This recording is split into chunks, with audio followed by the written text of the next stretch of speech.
Pembacaan Alkitab.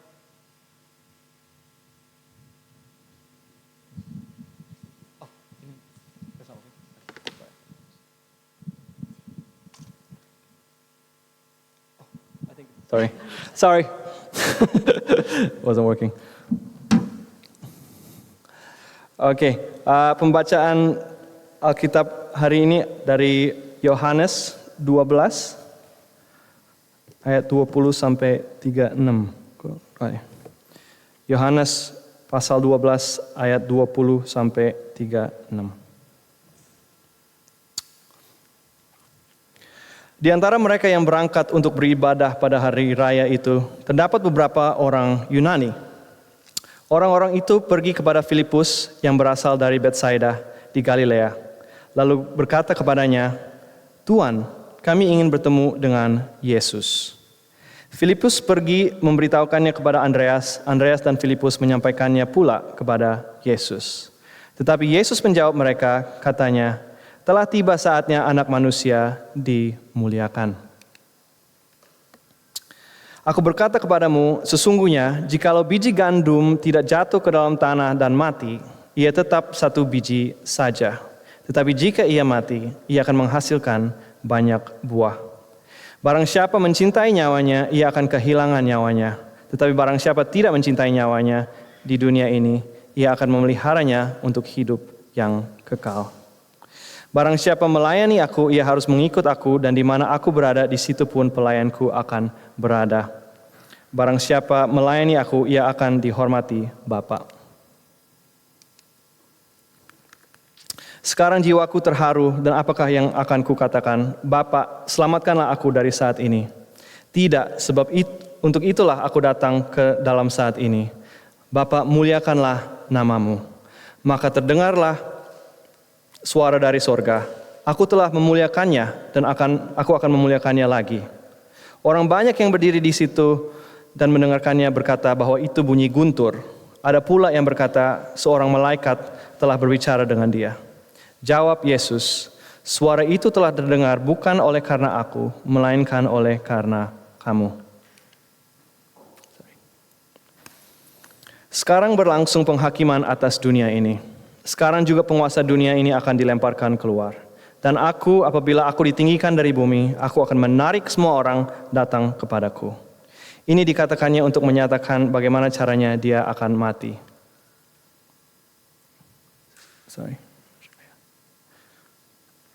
Lalu jawab orang banyak itu, "Kami telah mendengar dari hukum Taurat bahwa Mesias tetap hidup selama-lamanya.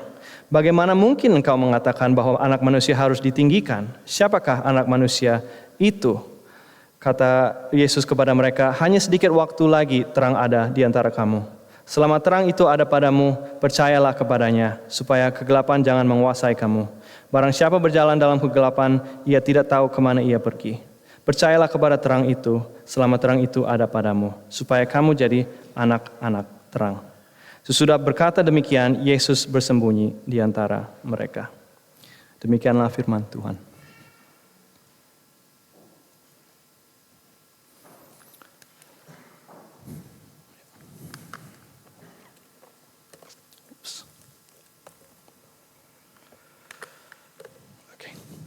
Shalom, selamat pagi saudara-saudari dalam Kristus. Shalom. Senang dapat berjumpa kembali dengan saudara semua di ICC. Kalau kita belum pernah ketemu, nama saya Christian Pakpahan. And Happy New Year. Selamat tahun baru. Nah, semoga udah lumayan ya istirahat dan liburan kemarin. Nah, tahun baru itu selalu ya merupakan waktu yang pas untuk reflect, untuk memikirkan kehidupan, ya. Kita bisa mengingat semua kejadian tahun yang lalu dan memikirkan kehidupan dan target kita ke depan. Nah, kebanyakan dari kita, kalau kita mikirin hidup ke depan ya, kita selalu maunya pasti naik dong, ya kan? Dalam studi dan kerja maunya dapat nilai yang bagus, lulus, dan dapat promosi atau pekerjaan yang lebih baik. Kalau dalam hubungan, pengennya tahun ini kalau bisa dapat pacar atau nikah. Atau kalau udah berkeluarga mungkin berharap mendapatkan bayi atau menjadikan keluarga lebih harmonis. Nah, pada dasarnya kita maunya sukses di semua area kehidupan. Pengennya naik terus di kehidupan kita, tambah bersukses dan berkelimpahan. Nah, firman kita hari ini itu kelihatannya bertentangan ya dengan filosofi hidup seperti itu. It totally kills the vibe, doesn't it? Barang siapa mencintai nyawanya, ia akan kehilangan nyawanya. Tapi barang siapa tidak mencintai nyawanya di dunia ini, ia akan memeliharanya untuk hidup yang kekal. Lumayan kontroversial ya, ajaran ini. Bikin agak-agak nggak enak nggak sih? Psikoterapis Dr. Sarah Kerberidge sebenarnya memberikan kita sebuah petunjuk akan kebenarannya klaim ini. Dia berkata bahwa bertunangan atau mendapatkan promosi tidak memberi jawaban pertanyaan-pertanyaan makna hidup kita. Banyak orang ketika mereka mencapai cita-cita mereka menyadari bahwa cita-cita tersebut tidak memuaskan. Sebagian besar dari kita meresponi kesadaran ini dengan mengejar cita-cita lain. Agar kita dapat menghindari pertanyaan-pertanyaan besar di dalam kehidupan. Pada dasarnya menurut Sarah, selalu ada yang tidak memuaskan pada setiap pencapaian impian hidup. Dan kalaupun awalnya memuaskan, pasti lama-lama bosan lagi. Dan akhirnya kita harus ngejar yang lain. Sebenarnya sebagai manusia, kita itu selalu mencari sesuatu yang worth it untuk dikejar. Kita ingin mengabdikan kehidupan kita to something. We're looking for something worth devoting our lives to. Dan klaim firman Tuhan hari ini adalah ini. Klaim firman Tuhan adalah Yesus satu-satunya orang yang worth it untuk dikejar dan diabdikan. Jadi khotbah hari ini mengenai hidup ya. Dan kita akan menelusuri kehidupan dari 3 sisi. Hidup yang berbuah, hidup yang mulia, dan hidup yang bersinar. Nah, kita mulai dengan kayak merangkum ya kisah Injil Yohanes so far. Jadi bisa ngerti kita tuh di Yohanes lagi di mananya sih. Nah, Injil Yohanes adalah buku mengenai cerita kehidupan Tuhan Yesus di bumi. Bagian pertama Injil Yohanes sering disebut sebagai the book of signs atau buku pertanda. Karena di bagian pertama itu terekam banyak sekali mukjizat Yesus. Dan mukjizat-mukjizat ini semakin lama di bukunya ya, semakin hebat. Mukjizat pertama Yesus merubah air menjadi anggur. Dan anggurnya juga bukan anggur murahan kayak Yellowtail gitu. Anggurnya tuh anggur mahal punya. Kayak Penfolds Block 42 or something like that. Setelah itu, mukjizat berikutnya, Yesus memberikan makan kepada 5.000 orang. Dan kemudian Yesus menyembuhkan orang yang buta dari lahir. Nah, puncaknya mukjizat Yesus so far adalah membangkitkan orang mati, Lazarus. Jadi dari bab 1 sampai 12 Injil Yohanes, mukjizat Yesus semakin hebat, ada peningkatan. Dan dengan ini popularitas Yesus juga naik ya. Makin banyak orang yang ikut dia. Bahkan pas sebelum teks ini yang kita baca tuh Yesus masuk Yerusalem di atas kedelai dan disambut sebagai raja. Jadi kehidupan Yesus kelihatannya naik terus ya, lagi naik down dia. Dia ada beberapa musuh, tetapi secara duniawi dia sukses. Punya kekuatan, mukjizat hebat, dan orang yang mengikuti dan menghormati dia. Tapi sejauh ini popularitas Yesus tuh cuma sama orang Yahudi. Masih lokal, orang-orang negara lokal, dalam negeri aja yang kenal sama dia. Tapi coba lihat ayat 20 ke 21. Sekarang orang Yunani sudah mulai cari Yesus. Nah, waktu itu ya, buat orang Yahudi, dunia ini dipisahkan cuma menjadi 2 orang aja. Orang Yahudi sama bangsa lain. Dan sekarang bangsa Yunani itu representatif kepada seluruh bangsa dunia. Jadi yang terjadi di sini adalah pelayanan Yesus sudah mulai go internasional. Bangsa-bangsa lain sudah mulai mencari dia. Dia sudah terkenal di dunia. Sudah mulai ada penuaian. Tapi lihat respons Yesus ketika dia tahu dunia sudah mulai mencari dia. Telah tiba saatnya anak manusia dimuliakan. Nah, setiap kali Yesus berkata dia akan dimuliakan, itu sebenarnya dia lagi ngomongin kematiannya. Hubungannya kemuliaan sama kematian agak bingung ya, tapi nanti kita bahas di poin kedua, apa connectionnya kemuliaan dan kematiannya. Nah, selama ini Injil Yohanes selalu bilang bahwa belum waktu Yesus untuk dimuliakan. Waktu ibu Yesus minta bantuan pernikahan temannya, Yesus bilang belum tiba saatnya. Saat musuh ingin menangkap Yesus, dia selalu lepas karena saatnya belum tiba.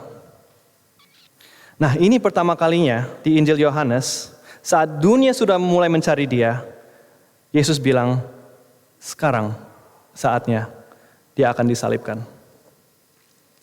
Coba lihat ayat 24. Aku berkata kepadamu, sesungguhnya jikalau biji gandum tidak jatuh ke dalam tanah dan mati, ia tetap satu biji saja. Tetapi jika ia mati, ia akan menghasilkan banyak buah.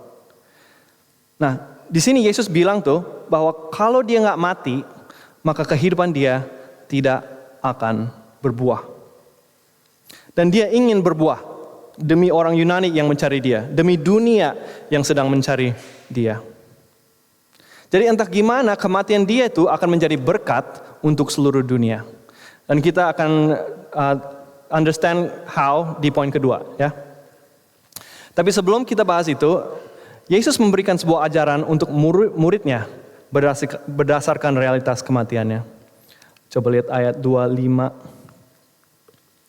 Yesus berkata, barang siapa mencintai nyawanya, ia akan kehilangan nyawanya. Tetapi barang siapa tidak mencintai nyawanya di dunia ini, ia akan memeliharanya untuk hidup yang kekal. Yesus berkata, sebagaimana hidup dia akan diserahkan untuk menghasilkan buah, kita juga dipanggil untuk menyerahkan hidup kita. Nah, kalimat ini kalau dilihat secara superficially, itu agak nggak make sense. Ya nggak sih? Kenapa orang yang mencintai nyawanya akan kehilangan nyawanya? Maybe salah satu cara ini bisa make sense adalah the fact that eventually kita semua akan akhirnya mati. Jadi untuk mencintai nyawa kita adalah untuk mengabdikan diri kepada something yang pasti akan lenyap pada akhirnya. Namun kalau gitu gimana caranya tidak mencintai nyawa itu memelihara hidup yang kekal? Bukannya Yesus baru bilang ya di 2 bab yang lalu, Aku datang supaya mereka mempunyai hidup dan mempunyai dalam segala kelimpahan. Yang mana nih Yesus? Jangan mencintai nyawa atau memiliki hidup dalam segala kelimpahan. Kok kayaknya kontradiksi ya? Tapi bagaimana kalau sebenarnya hidup dalam segala kelimpahan adalah hidup yang seperti biji gandum jatuh ke dalam tanah dan mati. Nah, sebenarnya di terjemahan bahasa Inggrisnya ayat ini ajarannya lebih keras lagi. Bukan cuma tidak mencintai nyawa ya. In English it says, whoever hates his life in this world will keep it for eternal life.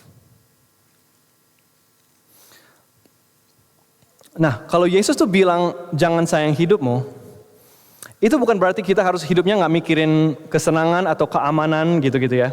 Bukan mengenai harus hidup beriman sampai nggak pakai seat belt, nggak beli insurance, langsung terbang aja ke hutan belantara, jadi misionaris dan mati menyebarkan Injil. Bukan itu maksud utamanya firman ini.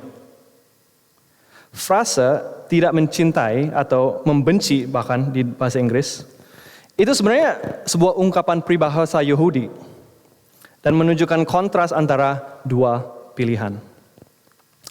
Contoh terkenal sih di Lukas 14:26. Jikalau seorang datang kepadaku dan ia tidak membenci bapaknya, ibunya, istrinya, anak-anaknya, saudara-saudaranya laki-laki dan perempuan atau nyawa sendiri, ia tidak akan menjadi muridku. Nah di sini Yesus bukan mengajarkan untuk kita merendahkan, menghina, menghasut orang tua, saudara, pasangan atau anak-anak ya. Dia menggunakan peribahasa Yahudi untuk menunjukkan bahwa kasih kita kepada Yesus harus jauh lebih besar dari kasih kita terhadap orang lain, siapapun orang itu. So superior, jadi kelihatannya tuh kok kayak ngebenci orang lain gitu.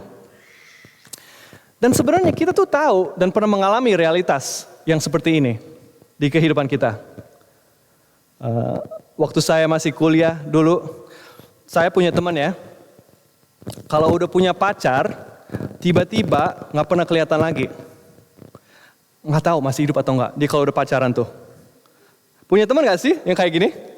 Atau mungkin saudara orang yang kayak gini?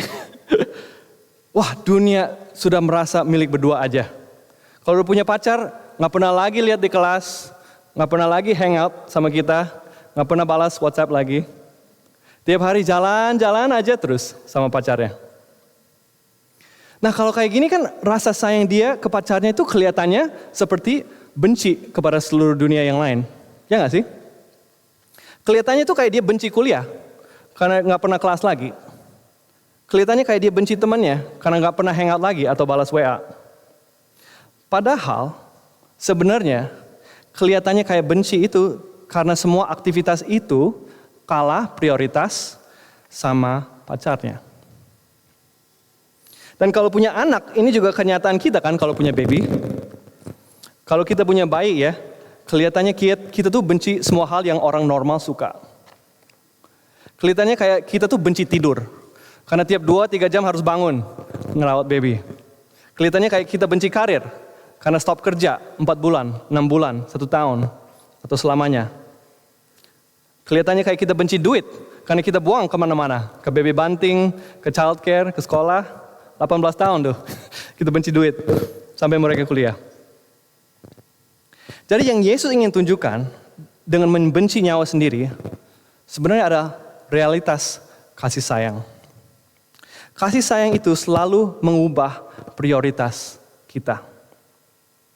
Jadi kelihatan seolah-olah kita membenci hal-hal yang dulunya kita suka. Dan kalau kita sayang Yesus, seharusnya kita kelihatan kayak mulai membenci hal yang lain. Dan khususnya dosa. Ya. Kalau kita sayang Yesus, dulunya kita suka mabok. Tapi sekarang jadi benci. Dulunya suka bokep, tapi sekarang jadi benci. Pertanyaannya, apakah kehidupan saudara seperti itu? Kalau saudara jadi Kristen. Jadi benci dosa karena sayang Yesus. I hope so. Nah kalau gitu bagaimana layaknya kita hidup ya? Kalau hidup seperti tidak mencintai nyawa itu hidup seperti apa sih? Yesus menjelaskan bagaimana di ayat 26. Ayat 26. Ya. Barang siapa melayani aku, ia harus mengikut aku. Dan di mana aku berada, di situ pun pelayanku akan berada. Barang siapa melayani aku, ia akan dihormati Bapa. Jadi hidup yang tidak mencintai nyawa itu sama dengan hidup yang melayani Yesus. Dan coba lihat kedua janji yang Yesus berikan kepada mereka yang mengikut Dia. Di mana aku berada, di situ pelayanku akan berada. Pertama, dia menjanjikan kehadirannya. Sesulit apapun hidup saudara, dia menjanjikan kehadirannya kepadamu. Kedua, dijanjikan kehormatan. Bapa di surga akan menghormati saudara yang melayani Yesus. Jadi itu poin pertama kita. Sebagai manusia kita sering mengejar 3 hal untuk membuat kehidupan kita bermakna. Kita ingin kehidupan yang berdampak, yang make an impact. Kita ingin kehidupan yang penuh kasih sayang, dan kita ingin kehidupan yang dihormati orang. Yesus menawarkan ketiga hal ini saat kita rela mati terhadap diri sendiri dan hidup untuk Dia. Kehidupan ini akan berbuah, penuh dengan kasih Kristus, dan dihormati oleh Bapa di surga. Namun bagaimana hidup ini akan membantu kita saat kita go through pencobaan atau kesulitan? Itu poin berikutnya. Nah, Yesus nih sekarang menghadapi realitas akhirnya kehidupan Dia. Dan jiwanya gelisah. Coba lihat ayat 27. Sekarang jiwaku terharu, dan apakah yang akan kukatakan? Bapa, selamatkanlah aku dari saat ini. Nah, di terjemahan bahasa Inggrisnya sebenarnya lebih keras nih. Dibilangnya tuh jiwaku bukan terharu, tapi troubled, gelisah. Dan Yesus tahu bagaimana rasanya merasakan kegelisahan hidup. Karena Dia pernah gelisah juga. Dan yang membuat Yesus gelisah itu sebenarnya bukan prospek kematiannya. Yang membuat Yesus gelisah lebih parah dari kematian. Yang membuat Yesus gelisah adalah pengetahuan bahwa Yesus akan menerima penghukuman Allah atas dosa-dosa kita di kayu salib. Untuk menghadapi kenyataan ini, apa yang Yesus katakan untuk menguatkan dirinya? Dia mengingat tujuan Dia. Tidak, sebab untuk itulah aku datang ke dalam saat ini. Bapa, muliakanlah nama-Mu. Tujuan hidup Dia adalah untuk memuliakan Allah. Dan sebagai manusia kita ingin menggunakan kehidupan kita untuk memuliakan something. Biasanya ya, kita ingin memuliakan diri sendiri. Kita ingin jadi hebat dan sukses, pengen mulia sendiri. Namun Yesus memanggil kita untuk memuliakan Allah daripada diri sendiri. Dan emang lebih pantas memuliakan Allah dari diri sendiri. Kenapa? Karena pada intinya kita tuh nggak gitu hebat. Kita emang makhluk ciptaan Allah yang baik, tapi kita tuh nggak pantas untuk disembah dan dimuliakan. Nggak worth it, saudara, menggunakan hidup kita untuk memuliakan diri sendiri. Akan lebih memuaskan memuliakan orang yang emang pantas dimuliakan, yaitu Allah. Nah, khusus untuk Yesus, memuliakan Allah itu harus dengan mati di atas kayu salib. Dan itu yang membuat Dia gelisah. Nah, bagaimana caranya menghadapi kegelisahan hidup? Coba lihat ayat 28. Maka terdengarlah suara dari sorga, aku telah memuliakannya dan aku akan memuliakannya lagi. Suara Allah meyakinkan kita bahwa Dia telah memuliakan namanya dan akan memuliakannya lagi. Ingat juga di ayat 30, Yesus bilang suara itu bukan untuk kita. Suara itu untuk kita, bukan untuk Yesus. Yesus tidak memerlukan diyakinkan Allah bahwa namanya akan dimuliakan melalui kematiannya. Itu Dia udah tahu. Dan dengan pengetahuan itu Dia dapat menenangkan kegelisahan jiwanya. Tapi suara ini adalah suara yang kita perlukan. Mungkin saudara di kehidupan ingin memuliakan Allah, tapi saudara nggak yakin apa hidup saudara punya dampak atau enggak. Kasih yang Anda tunjukkan kepada orang lain, pengorbanan saudara, pelayanan saudara, sepertinya nggak berbuah. Sepertinya nggak ada orang yang change atau nggak efek kepada orang lain. Sebagaimana kecil pun menurut kita kehidupan kita memuliakan Allah, mari kita dengar suaranya hari ini. Dia memuliakan namanya melalui kita. Nah, cara utama Allah memuliakan namanya adalah melalui kematian Yesus Kristus. Jadi bagus untuk kita telusuri gimana kematian Yesus memuliakan Allah. Pertama, lihat ayat 31.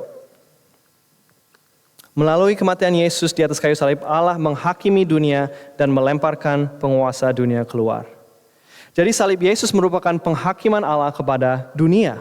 Dosa-dosa kita sebegitu jahatnya sehingga ada penalti besar yang harus dibayar di kayu salib. Kedua, melalui salib Yesus mengalahkan setan.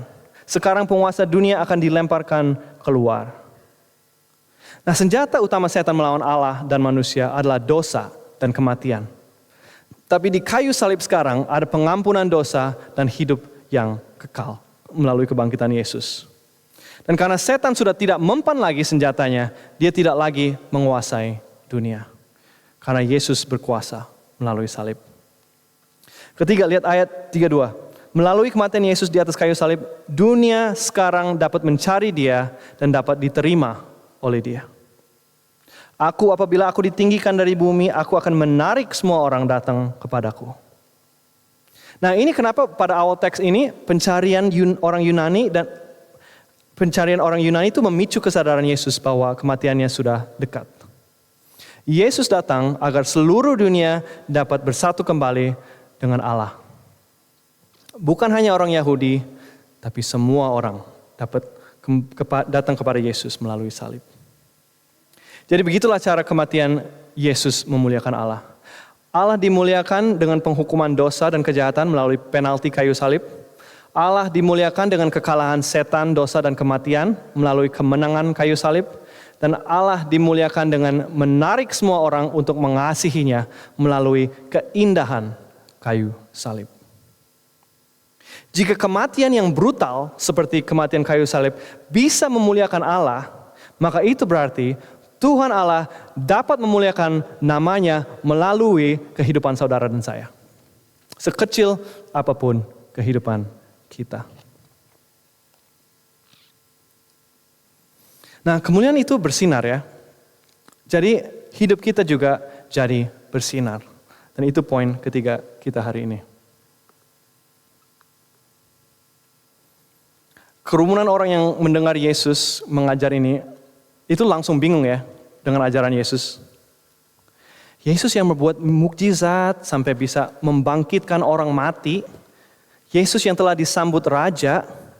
Masa sekarang Yesus ngomongin dia mau mati? Nggak make sense. Bukannya Mesias itu harusnya naik terus ya kehidupannya. Orang yang sukses terus itu kan orang yang pengen kita ikutin. Yang hidupnya seperti kehidupan yang kita mau.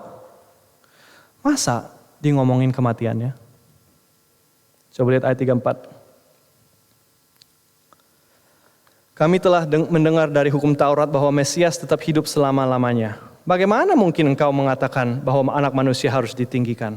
Siapakah anak manusia itu? Dan saudara, pertanyaan kerumunan orang ini adalah pertanyaan kita juga kan? Ada banyak hal yang kita nggak ngerti tentang penderitaan dan kematian. Meskipun kita Kristen. Kita kehilangan pekerjaan, kita kehilangan orang yang kita kasihi, kita dikhianatin atau dicurangin. Dan kita bingung, kenapa ini bisa terjadi? Pada dasarnya, kita semua memerlukan terang. Kita nggak ngerti kenapa semua ini bisa terjadi. Dan kita juga nggak ngerti ajaran ini. Gimana caranya kita berbuah dengan mati terhadap diri sendiri? Gimana caranya kita bisa memuliakan Allah dengan menyangkal hidup kita? Nggak make sense. Dan selalu akan ada pertanyaan mengenai hidup kita yang kita nggak ada jawabannya. Namun Yesus memanggil kita untuk percaya kepada Dia, terlepas dari ini. Yesus memanggil kita untuk percaya kepadanya, sang terang yang akan memberi jalan dalam kegelapan hidup kita. Coba lihat ayat 35. Hanya sedikit waktu lagi terang ada di antara kamu. Selama terang itu ada padamu, percayalah kepadanya, supaya kegelapan jangan menguasai kamu. Barang siapa berjalan dalam kegelapan, ia tidak tahu kemana ia pergi. Nah, di sini Yesus sebenarnya tuh nggak jawab pertanyaan mereka. Dia nggak memberikan penjelasan teologi atau filsafat mengenai siapa dia atau bagaimana kematiannya dapat accomplish all of that. Dia hanya memanggil mereka untuk percaya kepadanya. Mungkin ada beberapa orang di sini yang agak segan ya mempercayai atau komit dengan Yesus. Karena banyak pertanyaan saudara yang belum terjawab. Kita senang saudara di sini dan semoga kita bisa membantu saudara dalam pertanyaan-pertanyaan saudara mencari Allah. Tapi ada satu hal yang kusadari sebagai orang Kristen. Kekristenan itu pada dasarnya bukan jawaban-jawaban hidup, bukan ide-ide intelektual yang abstrak atau filosofi. Kekristenan itu pada dasarnya adalah hubungan pribadi dengan seseorang. Dan mungkin saudara bisa mempelajari seseorang dari buku, baca biografinya atau baca buku sejarah. Tapi mengenal orang semacam itu beda dengan mengenal orang secara langsung, melalui pembicaraan atau melalui hidup bersama satu rumah dengan mereka. Nah, inilah undangan Yesus kepada kita. Lebih dari sebuah ceramah atau kuliah atau ajaran, Dia mengundang kita untuk hidup dengan Dia. Dengan ini kita mungkin tidak dapat jawaban dari semua pertanyaan yang kita miliki. Tapi kita dapat mengenal Allah yang berjalan bersama kita melalui semua badai kehidupan dan menjanjikan bahwa Dia akan memulihkan semua yang telah hilang pada akhirnya. Namun, bagaimana caranya kita dapat berjalan dengan Yesus? Coba lihat ayat 36. Percayalah kepada terang itu, selama terang itu ada padamu, supaya kamu menjadi anak-anak terang. Kita menanggapi terang dengan mempercayai Yesus. Dan dengan mempercayainya, kita menjadi anak-anak terang seperti sang terang, Yesus Kristus. Jika saudara hari ini bukan Kristen ya, ada dua pilihan dalam menanggapi pesan hari ini. Kehidupan kekristenan telah dijelaskan kepada saudara hari ini. Kehidupan kekristenan adalah hidup yang mati agar yang lain dapat hidup. Hidup yang menyangkal kemuliaan diri sendiri dan mengangkat kemuliaan Allah. Hidup yang berjalan dengan sang terang ketika kegelapan mengelilingi kehidupan. Dan saudara bisa respons pesan ini dengan bilang, saya nggak mau kehidupan yang seperti ini. Saya ingin mencintai nyawa saya sendiri. Saya ingin enjoy buat tangan saya. Dan ingin memuliakan diri sendiri dan hidup tanpa Allah. Dan saudara boleh hidup seperti itu. Tapi ingat kata-kata Dr. Sarah Kerberdridge. Tidak ada cita-cita apapun di kehidupan ini yang akan memuaskan kita. Kalau enggak, at least dengar kata-kata aktor Jim Carrey ini ya. Ini aktor sukses sudah probably dapat semua yang dia impikan. Jim Carrey bilang ini. Saya menginginkan semua orang menjadi kaya raya dan terkenal dan memperoleh segala sesuatu yang pernah mereka impikan. Agar mereka bisa sadar bahwa itu bukan jawabannya. Sebanyak apapun impian saudara tercapai di kehidupan ini, saudara akan menemukan tidak ada yang pantas diabdikan seluruh kehidupan saudara. Dan nanti pada akhir hidup, saya takutnya saudara menyadari bahwa saudara telah menyia-nyiakan hidupmu, mengejar things that were never worth it. Dan dengan mengejar semua itu, saudara kehilangan juga hidup yang kekal. Nah, opsi kedua saudara merespons pesan ini adalah dengan menerima kehidupan yang ditawarkan Yesus.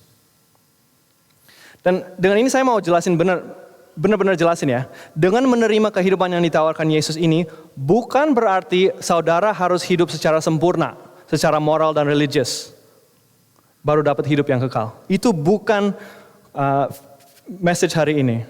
Dan itu bukan Injil. Injil itu bukan bahwa saudara harus hidup seperti ini atau seperti itu, harus mengorbankan semuanya, baru bisa diterima Tuhan.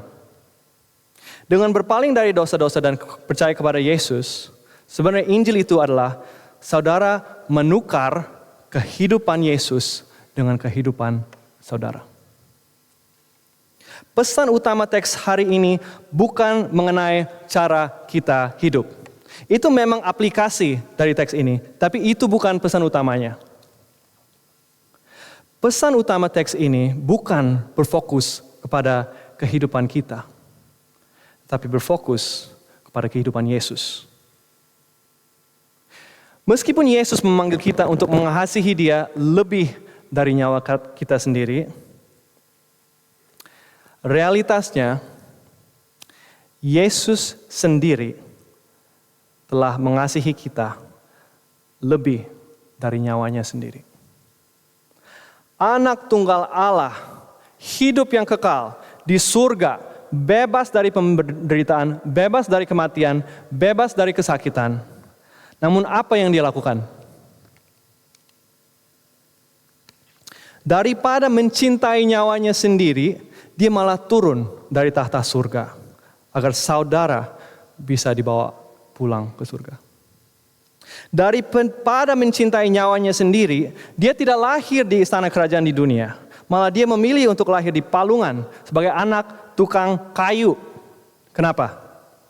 Agar Dia dapat mengangkat status saudara, serendah apapun saudara sekarang, dari pendosa menjadi anak-anak terang Allah. Dan daripada mencintai nyawanya sendiri, Dia tidak memilih mati dengan damai di umur yang panjang. Dia malah memilih untuk mati secara brutal di atas kayu salib, di bawah murka Allah terhadap dosa-dosa kita. Kenapa? Agar kita bisa hidup kekal di bawah kedamaian Allah. Dia tidak mencintai nyawanya, agar Dia dapat memberikan kita hidup yang kekal. Jadi kalau saudara bukan orang Kristen hari ini, dan Yesus ini adalah Tuhan yang ingin saudara abdikan dan sembah, berpalinglah dari dosa saudara, dan percaya kepada Yesus hari ini. Dan kalau saudara hari ini adalah orang yang Kristen, maka panggilan untuk saudara adalah untuk menjadi anak-anak terang. Inilah janji kehidupan Kristen. Karunia yang kita peroleh bukan hanya kehidupan yang berbuah, bukan hanya kehidupan yang kekal atau kehidupan yang memuliakan Allah. Karunia yang kita dapatkan adalah transformasi diri yang terjadi kepada kita.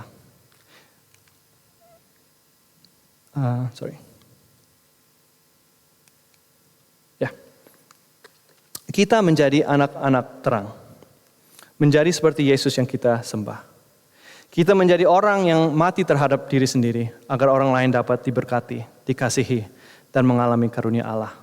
Kita menjadi orang yang terhibur dengan janji bahwa seluruh kehidupan kita akan memuliakan nama Allah. Dan kita menjadi orang yang berjalan bersama Yesus dengan pengetahuan bahwa meskipun kita sering gak ngerti arti dari kejadian-kejadian yang kita alami dalam hidup kita, Allah kita dapat menebus semua kegelapan yang kita alami seperti Dia menebus kita di atas kayu salib Yesus. Percayalah kepada terang itu selama terang itu ada padamu, supaya kamu menjadi anak-anak terang. Mari kita berdoa.